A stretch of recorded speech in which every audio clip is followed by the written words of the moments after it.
After the end of World War II, the United States stood as the only nuclear power. The atomic bombings of Hiroshima and Nagasaki in August 1945 not only forced Japan's surrender, but also started the nuclear age. However, what is often overlooked is that the US briefly considered giving up its nuclear monopoly in favor of international control.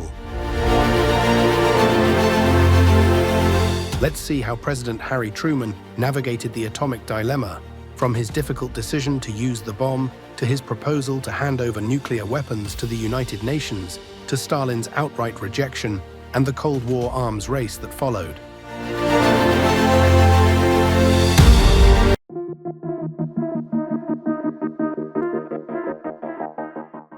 President Harry Truman, who had only been in office for 4 months, faced an unprecedented decision in 1945, whether to use the atomic bomb on Japan. "The weight of the world is on my shoulders. We've created the most terrible weapon in history. The war must end, but at what cost?"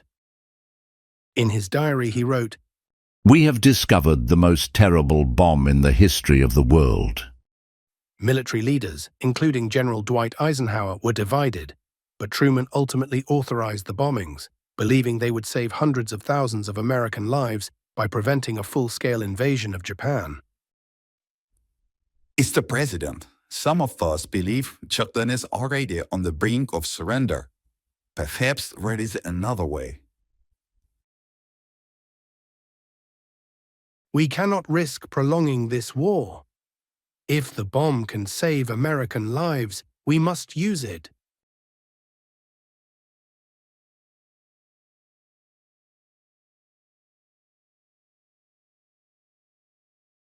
It was a terrible decision, but I made it.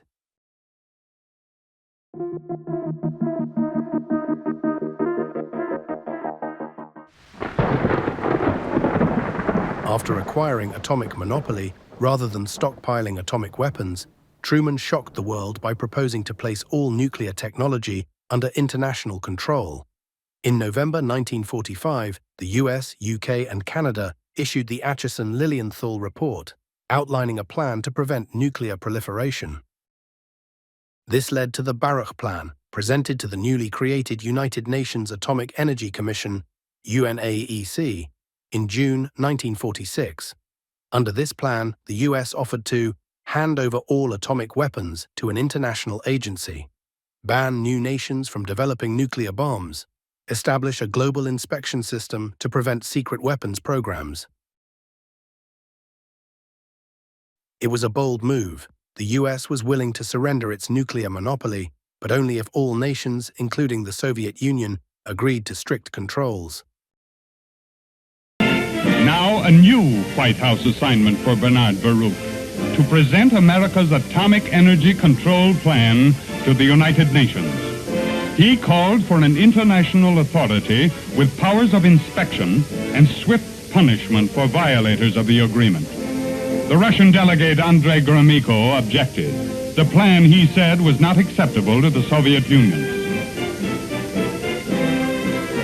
When the showdown came, the smaller nations wavered. But in the final vote, they stood with the United States. Russia would veto the plan, but the principles of atomic energy control advanced by Baruch had been established. It was the crowning achievement of his eventful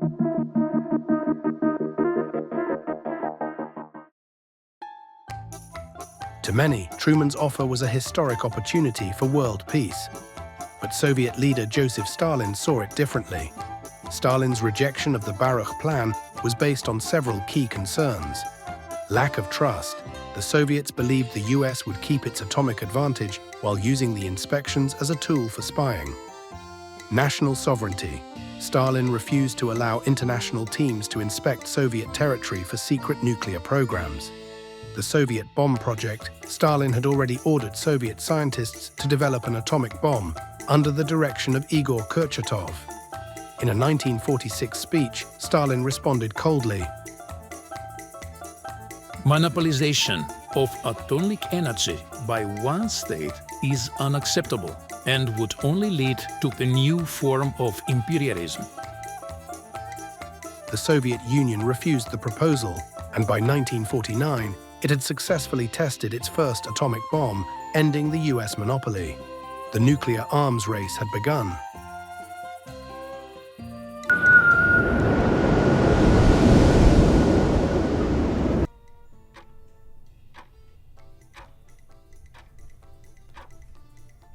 The Americans proposed international control of atomic weapons, but they retained their bombs under inspection.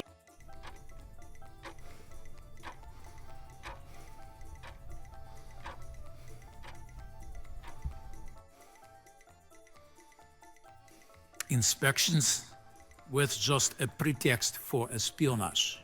Yes, they insist all nations must agree before disarmament begins.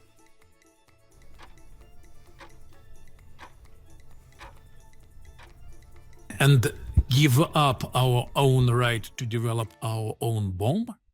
No, this is an imperialist take.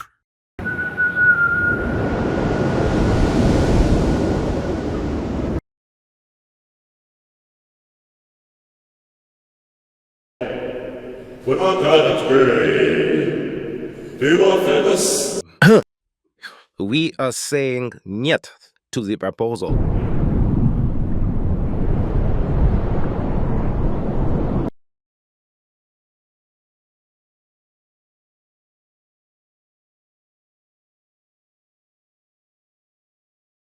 He doesn't trust us. He never did. So the arms race has begun.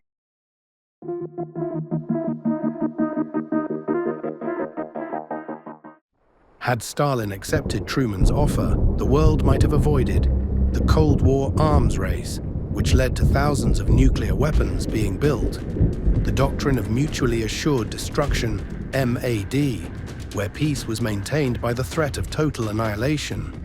The Cuban Missile Crisis, 1962, which brought the world to the brink of nuclear war. Instead, the rejection of the Baruch Plan cemented the division between East and West, escalating tensions that lasted for over 4 decades.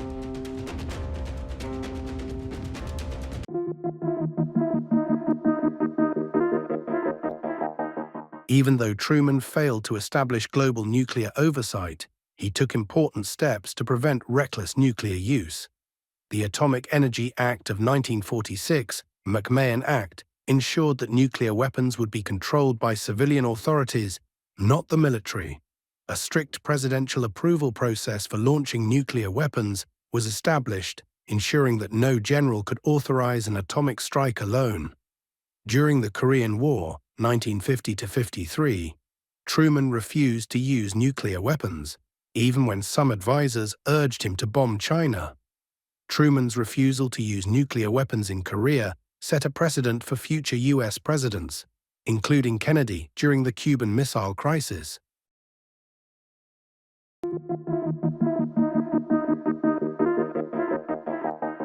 The Baruch Plan remains one of history's great what-ifs. The US offered to give up nuclear weapons, but only under conditions that Stalin refused to accept. Instead, the world plunged into a decades-long nuclear arms race, where stockpiles grew into the tens of thousands.